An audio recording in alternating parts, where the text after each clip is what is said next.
도둑질하지 말라는 계명으로 하나님의 말씀을 전하도록 하겠습니다. 도둑질하지 말라는 계명 역시 남의 돈을 훔치지만 않으면 된다는 정도가 아니라 그와 관련된 여러 가지 명령을 다 포함하고 있습니다. 우리가 지난 시간까지 살폈던 계명들도 동일하지 않았습니까? 살인하지 말라는 계명 역시 다른 사람의 목숨만 빼앗지 않으면 된다가 아니라 다른 사람에게 상처를 입히거나 또 다른 사람의 목숨이나 상처 입힐 상황을 가볍게 여기는 것도 이 7계명을 범하는 것이다. 6계명을 범하는 것이다 라고 했고, 7계명 간음 역시도 부부와 관련된 그런 계명들, 또 개인의 거룩과 관련된 계명들이 다 포함된 계명이라고 말씀을 드렸습니다. 8계명 역시 마찬가지입니다. 돈을 훔치지 않는 것과 또 동시에 돈이나 재산, 또 탐욕이나 낭비와 관련된 모든 사항들이 다 포함되어 있으며, 또 여기서 탐욕이나 낭비는 돈만이 아니라 시간, 재능, 또 자신의 상황과 환경도 다 포함된다라고 볼 수가 있습니다. 게다가 하나님께서는 사람의 것을 훔치는 것만이 아니라 하나님의 것도 사람이 훔칠 수 있다라고 말씀을 하십니다. 오늘 살피지는 않겠지만 말라기 성경을 보면 11조를 제대로 온전하게 하지 않는 것에 대하여 하나님께서는 하나님의 것을 도둑질한 것이다 라고 그렇게 말씀을 하십니다. 이처럼 8계명도 다양한 의미의 명령을 포함하는 계명이기 때문에 오늘 우리가 다 세세하게 살필 수는 없는데, 오늘 설교를 통하여서는 하나님께서 도둑질을 금하시는 이유가 무엇인지, 도둑질에 대한 성경적인 의미와 또 그렇게 우리에게 요구되는 명령이 무엇인가, 우리가 어떤 마음을 가져야 할지에 대하여 살피도록 할 것입니다. 오늘 살필 내용은 크게 두 가지입니다. 먼저는 성경이 말하는 도둑질의 의미를 하나님의 주인 되심과 또 하나님께서 모든 사람에게 친히 적절히 나누어 주셨다는 차원에서 살필 것이고, 두 번째로는 그렇게 우리에게 필요한 자세가 무엇인가, 청지기의 자세와 또 자족하는 마음이 필요하다는 것에 대하여서 함께 살피도록 하겠습니다. 먼저 도둑질하는 것이 그러면 무엇이 잘못된 것인가? 다른 사람의 물건을 훔치는 것에 대하여서는 그리스도인만이 아니라 세상 사람들도 다 잘못된 것이라고 그렇게 평가를 합니다. 세상에 존재하는 범죄자들 중에 대부분은 다른 사람의 돈이나 물건을 훔친 범죄를 범한 사람들입니다. 그러나 다른 계명에서도 살폈던 것처럼 8계명 역시도 이 사회의 질서나 세상의 가치가 기준이 아니라 하나님과 관련하여서 더욱 깊은 의미를 가지는 계명입니다. 살인도 하나님께서 주신 생명, 또 하나님께서 아주 천하보다 귀하게 여기시는 그 사람을 해치는 행위이기 때문에 6계명이 잘못된 것이라고 했고, 간음 역시도 하나님께서 친히 언약의 보증이 되어주셔서 맺어주신 그 부부관계를 해치는 행위가 또 7계명이기 때문에 그것을 범하면 안 된다라고 했는데, 8계명도 마찬가지라는 것입니다. 가장 먼저 우리가 기억해야 하는 것은 하나님께서 모든 만물을 창조하셨다는 그 사실입니다. 기독교인이라면 너무나 당연하게 받아들이는 이 진리가 8계명과 관련하여서 너무나 중요한 진리입니다. 우리 시편 24편 1, 2절을 우리 같이 읽도록 하겠습니다. 시편 24편 1절 2절입니다. 시작. 땅과 거기에 충만한 것과 세계와 그 가운데에 사는 자들은 다 여호와의 것이로다. 여호와께서 그 터를 바다 위에 세우시며 강들 위에 건설하셨도다. 아멘. 2절을 보면 뭐라고 합니까? 여호와께서 바다 위에 땅을 세우시고 또 강들 위에 건설하셨도다. 그러니까 하나님께서 땅과 그 바다와 강과 이 모든 만물들을 다 창조하셨다, 이 말을 하는 것입니다. 그렇기 때문에 1절에서 시편의 기자가 먼저 고백했던 것이 무엇입니까? 땅과 거기에 충만한 것과 세계와 그 가운데 사는 자들은 다 여호와의 것이다 라고 말하는 것입니다. 땅을 비롯하여서 이 땅에 존재하는 만물과 그 땅 위에 존재하는 사람들까지 모두 누구의 것이라는 겁니까? 하나님의 것이다. 하나님께서 모든 것을 창조하셨으니 창조된 모든 것은 마땅히 창조하신 하나님의 것입니다. 여러분들 믿으십니까? 여기서 우리는 더 나아가서 성경은 이 땅에 존재하는 만물들을 하나님께서 다 돌보신다라고 증거하고 있습니다. 우리 사도행전 14장 17절 말씀을 같이 읽도록 하겠습니다. 사도행전 14장 17절입니다. 시작. 그러나 자기를 증언하지 아니하신 것이 아니니 곧 여러분에게 하늘로부터 비를 내리시며 결실기를 주시는 선한 일을 하사 음식과 기쁨으로 여러분 마음에 만족하게 하셨느니라 하고. 아멘. 바울이 루스드라에서 한 설교인데, 여기를 보면 하나님께서 비를 내리셔서 사람이 결실할 수 있게 하시고 또 그것을 거두게 하셔서 사람들이 그것을 먹고 만족해 하셨다라고 합니다. 그러니까 만물을 처음 만드신 분은 분명 하나님이신데, 사람이 그 만물을 가지고 자신들이 경작하고 돌보고 가꾸고 또 그래서 거기서 열매를 얻고 그것을 또 먹다 보면, 뭔가 자신의 힘으로 그 결과들을 얻어내다 보면 사람이 점점 어떻게 생각하겠습니까? 적어도 지금 이것은 내가 만들어낸 것이 아니냐, 적어도 내가 경작하여서 열매를 거둔 이것은 그럼 나의 소유가 아니냐, 이렇게 착각할 수도 있는데 그렇지 않다는 것입니다. 사람이 자신의 능력으로 뭔가를 만들어내어서 경작하여서 또 열매를 거두더라도 사실 그 모든 것에는 하나님의 섭리가 다 들어가 있다는 것입니다. 사람들이 먹고 마시고 경작하여 즐기는 그 모든 것을 하나님께서 이 땅에 섭리하셔서 그것을 돌보셨기 때문에 사람들이 그것을 경작하여 얻어낼 수 있다는 것입니다. 그러니 우리가 말씀을 통해 가장 먼저 확인할 수 있는 것이 무엇입니까? 세상에 존재하는 모든 것은 다 하나님의 것이라는 사실입니다. 내가 가지고 있는 것 같아도, 내가 직접 친히 경작하여서 가꾸었으니 내 것인 것 같아 보여도, 모든 것을 창조하신 하나님께서 친히 돌보시고 이끄시고 다스리시니 존재하는 모든 것은, 현재 사람이 가지고 있고 누리고 있는 그 모든 것이 다 하나님의 것이라는 겁니다. 그렇게 도둑질은 무엇입니까? 누구의 것을 훔쳤든, 어떤 자리에 있는 것을 훔쳤든 먼저는 하나님의 것을 훔친 것이 되는 것입니다. 여기서 더 나아가서 우리는 모든 것의 주인 되시는 하나님께서 하나님의 것을 각 사람에게 나누어 주셨다는 사실을 기억해야 합니다. 우리 이 사실을 민수기 26장에서 확인할 수 있습니다. 민수기 26장을 보면 하나님께서 모세에게 가나안 땅을 어떻게 분배할지를 명령하시는 내용이 나옵니다. 나중에 이스라엘이 하나님께서 약속하신 가나안 땅을 차지하고 그곳에 정착하게 될 것인데, 그렇게 그때의 지파별로 땅을 나누어야 하는데 그 땅을 어떻게 나눌 것인가? 우리 민수기 26장 52절부터 56절까지의 말씀을 우리 같이 읽도록 하겠습니다. 52절부터 56절입니다. 시작. 여호와께서 모세에게 말씀하여 이르시되 이 명수대로 땅을 나누어 주어 기업을 삼게 하라. 수가 많은 자에게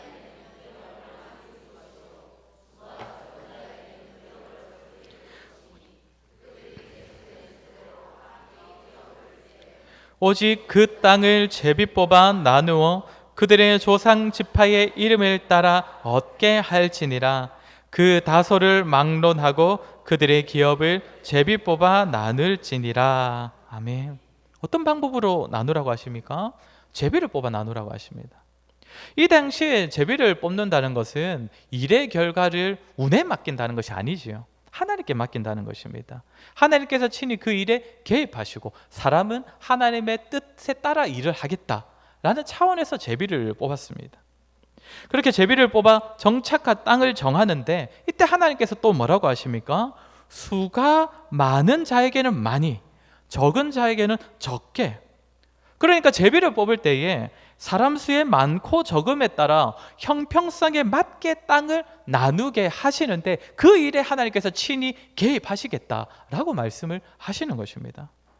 그렇게 결국 이스라엘이 가나안 땅에 들어가서 정착하게 될 때에 각자 땅을 분배받게 될 것인데, 그 땅은 하나님께서 친히 정하여 주신 땅이요, 각 지파, 각 가문, 각 사람마다 분량에 맞게 하나님께서 적절히 나누어 주신 땅이라는 것입니다. 하나님께서 모든 사람에게 그들의 필요한 대로 있어야 할 만큼을 하나님께서 친히 허락해 주셨다는 것이지요. 그러면 도둑질은 어떤 것이 되는 것입니까? 이 사실을 믿지 않는 불신앙이 되는 것입니다. 하나님께서 친히 우리에게 있어야 할 만큼 그 분량들을 허락해 주셨는데, 다른 사람의 것을 탐내고 다른 사람의 것을 훔치는 것은 하나님께서 친히 우리 삶에 개입하셔서 우리에게 있어야 할 그 필요들을 채우신다는 그 사실을 신뢰하지 못하는 행동이라는 것입니다. 하나님께서는 이런 모습들을 결코 가볍게 여기지 않으셨습니다. 열왕기상 21장을 보면 당시 북이스라엘을 다스렸던 악한 왕 아합의 이야기가 나오는데, 나봇이라는 사람의 포도원을 빼앗는 내용이 나옵니다.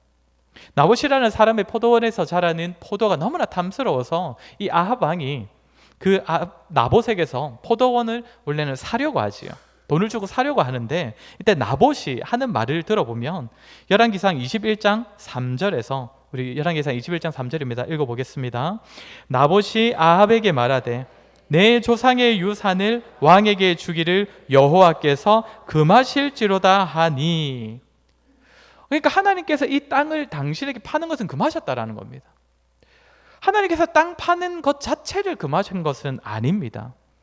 그러나 하나님께서 언제 땅을 팔라고 하십니까? 생존의 문제에 있어서 너무나 가난하게 되어서 그때에는 땅을 팔라, 그렇게 하나님께서 허락을 하셨습니다. 그냥 돈을 벌기 위한 투기의 목적으로 개인의 욕심에 따라 땅을 파는 것을 하나님께서 금하셨습니다. 하나님께서 친히 분배해 주신 땅이기 때문입니다. 지금 나봇은 그 사실을 정확하게 알고 있는 것입니다. 여호와께서 금하신 것이다. 결국 아합 왕은 어떻게 합니까? 왕비인 이세벨이 이 나봇을 죽여버리고 아합은 나봇의 포도원을 차지하게 됩니다. 이때 하나님께서 엘리야 선지자를 통하여서 뭐라고 말씀하십니까? 열왕기상 21장 18절 19절 두 절 말씀 같이 읽도록 하겠습니다. 시작. 너는 일어나 내려가서 사마리아에 있는 이스라엘의 아합 왕을 만나라. 그가 나봇의 포도원을 차지하러 그리로 내려간다니 너는 그에게 말하여 이르기를 여호와의 말씀이 네가 죽이고, 또 그에게 이르기를 여호와의 말씀이 개들이 나봇의 피를 핥은 곳에서 개들이 내 피 곧 내 몸의 피도 핥으리라 하였다 하라. 나봇의 포도원을 차지하러 간 이 아합에게 하나님께서 엘리야 선지자를 통하여서 네가 사람을 죽였을 뿐만 아니라 그의 땅을 빼앗았다라고 그의 죄를 지적하십니다. 사람을 죽인 죄만이 아니라 그의 땅을 빼앗은 죄에 대하여서도 하나님께서는 진노하셔서 그 아합을 저주하신다는 것입니다.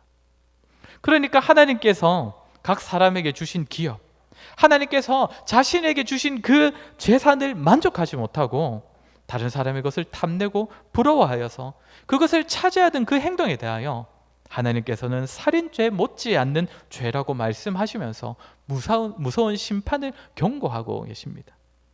우리가 여기서 알 수 있는 도둑질이 죄가 되는 이유가 무엇입니까? 다른 사람의 것을 실제로 훔치거나 마음에서 계속 욕심내는 것은 하나님께서 이미 나에게 주신 것으로 만족하지 못하는 모습이기 때문입니다. 하나님께서는 우리 각 사람에게 필요한 분량들을 아시고 그에 따라 적절하게 있어야 할 것들을 허락해 주셨는데, 그것을 믿지 못하고 자신과 다른 사람에게 주신 것을 끊임없이 비교하면서 하나님께서 주신 것을 만족하지 못하는 불신앙이 바로 이 8계명을 범하는 행동이라는 것입니다.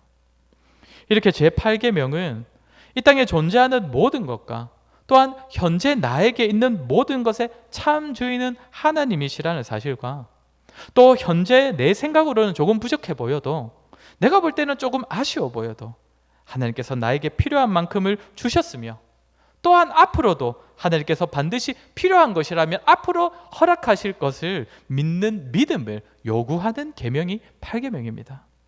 물질을 비롯하여 우리가 소유하고 있다고 여겨지는 모든 것들, 돈이나 시간이나 상황이나 환경, 모든 것이 하나님으로부터 왔고 하나님께서 친히 허락하셨고 앞으로도 하나님께서는 우리에게 필요한 만큼 허락하실 것을 신뢰하는 그 사실을 요구하는 계명이 제8계명이라는 것입니다. 여기서 더 나아가 두 번째로 살필 것은 8계명과 관련하여 우리에게 있어야 할 자세입니다. 물질이든 돈이든 시간이든 재능이든 우리가 가진 모든 것이 하나님으로부터 왔다는 사실을 기억하며, 이것을 기억할 때 우리에게 있어야 할 자세는 먼저는 청지기의 자세입니다. 아시다시피 청지기는 주인의 재산이나 일을 관리하고 책임지는 그런 일을 맡은 사람을 말합니다. 그러니까 소유권은 없지만, 자신의 것은 아니지만 마치 자신의 것처럼 주인이 맡긴 것을 아주 책임 있게 열심히 잘 관리해야 하는 사람이 청지기라는 것입니다. 마태복음 25장을 보면 달란트 비유가 나옵니다. 오늘 주일학교에서도 이 본문을 살폈던 걸로 알고 있는데, 이때 종이라는 표현이 사용되고 있지만 내용을 보면 여기에 나오는 종들은 사실 다 청지기라는 사실을 알 수 있습니다. 주인이 다른 나라에 다녀올 일이 있어서 거기에 가는데, 가기 전에 3명의 종에게 자신의 재산을 맡깁니다. 한 사람에게는 5달란트, 다른 한 사람에게는 2달란트, 한 사람에게는 1달란트씩을 맡기고 떠납니다.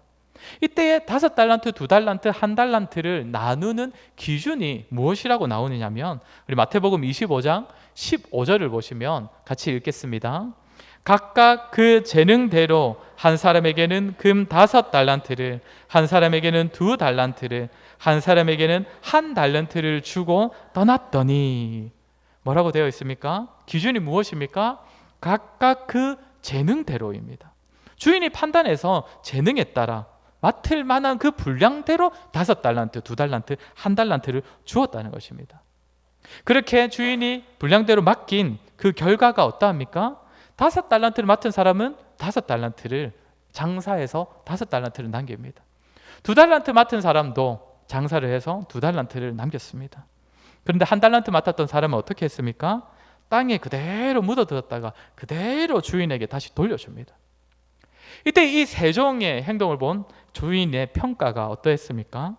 먼저 5달란트를 남긴 자에게 주인이 하는 말은 마태복음 25장 21절입니다. 우리 같이 읽겠습니다.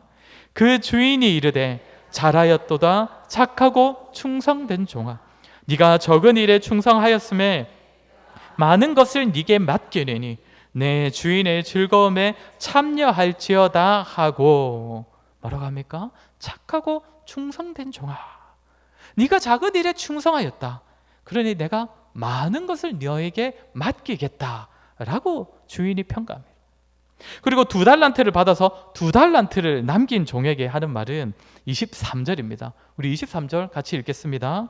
그 주인이 이르되 잘하였도다 착하고 충성된 종아, 네가 적은 일에 충성하였음에 내가 많은 것을 네게 맡기리니 내 주인의 즐거움에 참여할지어다 하고. 21절을 또 한 번 읽은 거 아닌가 헷갈리지 않습니까? 21절하고 23절이 똑같습니다.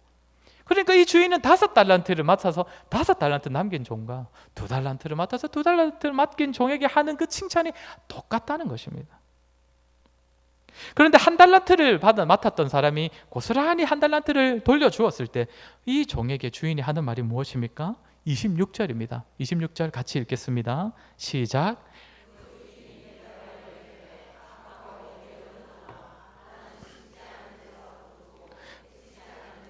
모으는 줄로 네가 알았느냐. 뭐라고 합니까? 악하고 게으른 종아라고 합니다. 앞에 2 종과는 전혀 다른 그런 평가입니다. 그러면 주인은 왜 1달란트 받은 종에게 악하고 게으른 종이라고 그렇게 꾸짖고 있는 것일까요? 다른 종들은 돈을 많이 남겼는데 너는 돈을 하나도 못 남겼으니, 아무것도 남기지 못했으니 그것 때문에 악하고 게으르다라고 평가하는 것입니까? 우리는 이 1달란트 받은 종이 왜 돈을 그냥 땅에만 묻어두었는지 이 이유를 우리가 조금 살펴보아야 합니다. 앞에 나오는 24절, 25절인데 우리 한번 같이 읽도록 하겠습니다. 24절과 25절입니다. 시작. 1달란트 받았던 자는 와서 이르되 주인이여, 당신은 굳은 사람이라 심지 않은 데서 거두고 해치지 않은 데서 모으는 줄을 내가 알았으므로 두려워하여 나가서 당신의 달란트를 땅에 감추어 두었나이다. 보소서 당신의 것을 가지셨나이다. 이 종은 주인은 어떤 사람이라고 생각했다고 합니까? 심지 않은 데서 거두고 모으는 사람이라고 주인을 생각했기 때문에 두려워서 땅에 돈을 묻었다라고 합니다. 무슨 말이냐면 이 종이 생각하기에 자기 주인은 자기는 아무 일도 안 하면서 그저 종에게 돈을 다 맡겨놓고서 너가 가서 돈 벌어와 라고 하는 주인이라는 것이죠. 심지 않은 데서 거두기를 좋아하는 사람, 그래서 종들에게 달란트를 맡겨 놓으면서 자기는 안 하면서 종들에게 돈을 벌어와 라고 맡겨두는 그런 주인이라고 생각했다는 것입니다. 그렇기 때문에 이 한 달란트 가진 사람은 분명 이 주인의 성격상 이 돈으로 많이 남기기를 바랄 것인데, 혹시나 자신은 이 돈으로 장사를 했다가는 이 원금도 까먹을까 봐, 본전도 못 찾을까 봐 두려워서 그냥 땅에 묻어두었다는 것이죠. 근데 이 대답을 조금 더 풀어서 말하면 어떤 의미냐면, 한 달란트 받은 종의 생각은 이것입니다. 내가 저 다른 종들처럼 5달란트를 받았으면 나도 어떻게 해볼 수 있을 건데, 아니 적어도 내가 2달란트라도 받았었더라면 나도 장사를 해볼 수 있었을 것인데, 내가 가진 것은 1달란트밖에 없기 때문에 나는 저렇게 할 수 없을 것이다. 그렇기 때문에 나는 이걸로 뭘 했다가는 오히려 본전도 못 찾을 것이기 때문에 나는 그냥 땅에 묻어두었다가 주인에게 고스란히 그대로라도 돌려주어야겠다, 이 생각을 했다는 것입니다. 이런 마음으로 땅에 달란트를 묻어두었던 이 종에게 주인은 악하고 게으른 종아 라고 말하는 것입니다. 무엇이 악한 것입니까? 이 주인에 대해서 자기 마음대로 판단한 것입니다. 아무것도 하지 않으면서 그저 모으기만을 좋아하는 주인이라고 그렇게 정말 잘못 판단하여서 그렇게 그 주인을 악한 주인처럼 여겼던 것입니다. 그래서 5달란트 받은 종, 그리고 2달란트 받은 종이 그렇게 많이 남기는 것만을 좋아할 것이다. 그런데 실제로 주인은 어떠했습니까? 5달란트 받은 종이나 남긴 종이나 2달란트 남긴 종이나 평가가 똑같았습니다. 전혀 다르지 않았다는 것이죠. 그런데 1달란트 받은 종은 그렇게 생각하지 않았던 것이죠. 나도 5달란트를 남겨야 되는데 주인은 그걸 원하는데 라고 생각했다는 것입니다. 그리고 종이 악하다라고 하는데, 게으르다고 하는데 무엇이 그럼 게으른 것입니까? 주인이 맡긴 일에 대하여서 게으른 것입니다. 주인이 계속적으로 이어서 하는 말을 보면 마태복음 25장 27절 한번 같이 읽어보겠습니다. 27절입니다. 그러면 네가 마땅히 내 돈을 취례하는 자들에게 맡겼다가 내가 돌아와서 내 원금과 이자를 받게 하였을 것이니라 하고, 오늘날로 치면 그저 은행에 저금이라도 하였다가 그 조금 나오는 이자라도 네가 받을 수 있지 않았느냐. 너가 얼마나 게을렀으면 그런 일조차, 그런 작은 일조차 하지 못하였느냐, 하지 아니하였느냐 라고 게으르다고 고집고 있는 것입니다. 이 이야기는 예수님께서 하나님을 주인에, 사람들을 각 종들에 비유하며 하신 말씀입니다. 그러니까 주인으로 비유되신 하나님께서는 각 사람의 재능에 따라, 각 사람의 능력에 맞게 달란트를 주십니다. 이 달란트는 물질일 수도 있고 시간일 수도 있고 각 사람이 처한 상황과 환경일 수도 있습니다. 하나님께서 각 사람에게 이런 것들을 주시는데, 그러면서 요구하시는 것은 무엇입니까? 각자의 자리에서 각자 주신 것을 가지고 각자 주신 것, 그것으로 하나님께 충성하기를 원하신다는 것입니다. 주신 것에 만족하면서 주어진 그 자리에서 주신 그것을 가지고 그것을 족하게 여기면서 할 수 있는 대로 신실하게 살아가기를 원하신다는 것이지요. 5달란트 받은 자가 5달란트, 2달란트 받은 자가 2달란트를 남겼을 때 하나님께서는 똑같이 칭찬하십니다. 2달란트 주신 자에게 5달란트를 요구하지 않으십니다. 그렇다고 5달란트 주신 자에게 2달란트만 남기는 것도 원하시지 않는 것입니다. 각 사람들이 하나님께서 주신 대로 그 받은 것만큼을 충성하기를 원하신다라는 것입니다. 그러나 받은 것을 족하게 여기지 못하고 다른 사람과 비교하면서 나는 1달란트밖에 없으니 어차피 나는 5달란트 남기지도 못할 것이고 2달란트도 남기지 못할 것이니 그러니 어차피 하나님께서는 기뻐하지 않으실 것이다. 마음대로 하나님을 판단하면서 충성하지 않는 자에게는 하나님께서 악하고 게으른 종이라고 평가하신다는 것입니다. 그렇게 저와 여러분, 하나님께서 우리에게 주신 모든 것들, 물질을 비롯하여 모든 소유하고 있는 것들, 우리의 환경들, 우리의 상황들, 다른 사람과 비교할 필요가 없는 것입니다. 현재 이 시점에서 우리가 처한 이 상황에 맞게, 우리의 능력에 맞게 하나님께서 적절히 우리에게 주신 것들입니다. 물론 하나님께 더 달라고 기도조차 하지 말라는 것은 아닙니다. 그러나 지금 나의 상황을 족하게 여길 줄 모르고 끊임없이 다른 사람과 비교하면서 나의 것을 적다고 여기고 지금 내가 가진 것으로는 그는 하나님께 충성할 수 없다면서 하나님 앞에서 신실하게 살아가지 못한다면, 그런 사람은 하나님께서 더 많이 주신다 한들 끊임없이 더 많이 가진 자와 자신을 비교할 것이고, 하나님께서 나에게 더 많이 주셔야 내가 하나님을 섬길 수 있어. 하나님께서 나에게도 저 사람처럼 더 나은 상황을 주셔야, 더 많이 베풀어 주셔야 내가 더 많은 일을 할 수 있을 것이다. 그때까지 나는 못해. 그러면서 자신의 악함과 게으름이 마치 하나님의 탓인 것처럼 여기는 그런 악하고 게으른 모습을 보이게 된다는 것입니다. 사랑하는 성도 여러분, 현재 우리가 가진 것, 우리의 상황, 환경, 어떤 조건들, 하나님께서 현재 우리에게 적당하게, 적절하게 허락하신 줄로 믿으시기 바랍니다. 그리고 현재의 자신과 다른 사람들을 비교해 가면서 다른 사람이 가진 것을 부러워하거나 탐내지 마시고, 현재 가진 것으로 현재의 상황 가운데서 하나님께 감사하시고 하나님께 충성하시기를 바랍니다. 물론 이렇게 사는 것이 결코 쉬운 것은 아닙니다. 우리는 본성적으로 만족하며 사는 것이 결코 쉽지 않은 자들입니다. 순간순간마다 한 달란트 받은 자와 같은 그런 모습을 보이게 되는 자들입니다. 그럼에도 불구하고 제가 현재에 만족하면서 현재의 상황에서 신실하게 살자고 권할 수 있는 이유는 그렇게 살아가는 삶이 어렵다 한들 불가능한 것이 아니기 때문입니다. 우리 오늘 본문인 빌립보서 4장의 말씀을 한번 보도록 하겠습니다. 12절과 13절만 우리 같이 한번 보도록 하겠습니다. 빌립보서 4장 12절 13절입니다. 시작. 나는 비천에 처할 줄도 알고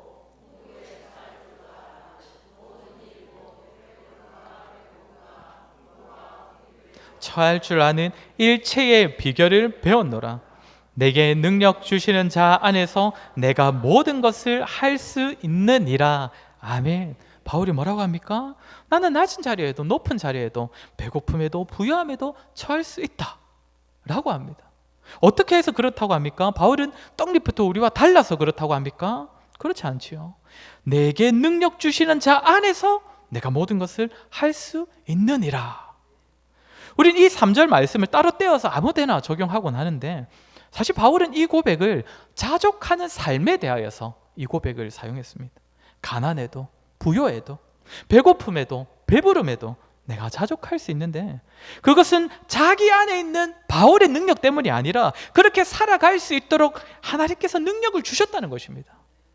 그렇게 사랑하는 성도 여러분, 저와 여러분 역시 바울과 같은 이 고백으로 살아갈 수가 있는 것입니다. 이 능력, 자족하는 능력은 우리 안에서 나오는 것이 아니기 때문입니다. 다른 사람과 자신이 가진 것이 비교되실 때마다, 다른 사람의 상황이 부러우실 때마다 우리에게 능력 주시는 하나님을 찾으시기를 바랍니다. 하나님께서는 5달란트 주신 사람이 있고 또 2달란트, 하나님께서 2달란트 주신 사람이 있으니 이 땅에서 사람들 간에는 차이가 날 수밖에 없습니다. 더 가진 자가 있고 덜 가진 자가 있고, 더 높은 자리에서 쓰임받는 자가 있고 더 낮은 자리에서 쓰임받는 자가 있을 수밖에 없습니다. 하나님께서 그렇게 하셨기 때문입니다. 그러니 우리가 다른 사람과 나의 상황을 비교하면 거기서는 결코 만족을 얻을 수가 없는 것이죠. 그러나 우리가 하나님께 간구할 때에, 그런 마음이 들 때마다 우리가 정말 하나님을 찾고 하나님께 간구할 때에 우리가 얼마나 많이 남겼는지를 보지 않으시고 그저 우리의 충성됨을 보시는 하나님을 찾을 때에 하나님께서는 친히 우리에게 자족하는 마음을 허락해 주실 것입니다. 하나님께서 우리에게 있어야 할 것들을 충분히 허락하셨다는 사실을 믿음의 눈으로 보게 하실 것입니다. 그리고 그때에 우리가 하나님께 충성되고 신실한 모습으로 주신 것을 만족하며 하나님을 섬길 것이고, 그때에 하나님께서는 우리를 착하고 충성된 종이라고 칭찬해 주실 것입니다. 저와 여러분, 하나님께서 허락하시는 능력으로 자족하시는 삶을 살아가시고 나아가 하나님께 충성된 종으로 살아가셔서 하나님께 착하고 충성된 종이라고 칭찬받는 저와 여러분 되시기를 주의 이름으로 간절히 소원합니다. 우리 시간 말씀을 기억하며 같이 기도했으면 좋겠습니다. 우리의 모습을 한번 돌아보았으면 좋겠습니다. 참 우리는 자족하는 그런 삶을 살아가고 있습니까? 아니면 참 끊임없이 참 우리 안에서 일어나는 그 악한 마음을 우리가 붙잡지 못하고 제어하지 못하고 다른 사람과 우리의 것을 비교하며 살아가고 있지는 않습니까? 우리 이 시간에 정말 말씀을 기억하며 같이 기도했으면 좋겠습니다. 아버지 하나님, 우리에게 믿음 주셔서 하나님께서 지금 나에게 주신 것으로 자족하는 삶을 살아갈 수 있도록 도와주시옵소서. 다른 사람과 나의 것을 비교하지 아니하고 다른 사람의 것을 부러워하거나 탐내지 아니하고 더 많이 남긴 것이 아니라 충성하는 마음을 보시는 하나님을 기억하며 현재의 자리에서 하나님께 충성하는 신실한 삶을 살아가게 하여 주시옵소서. 우리 시간에 말씀을 기억하며 같이 기도하도록 하겠습니다. 기도하겠습니다.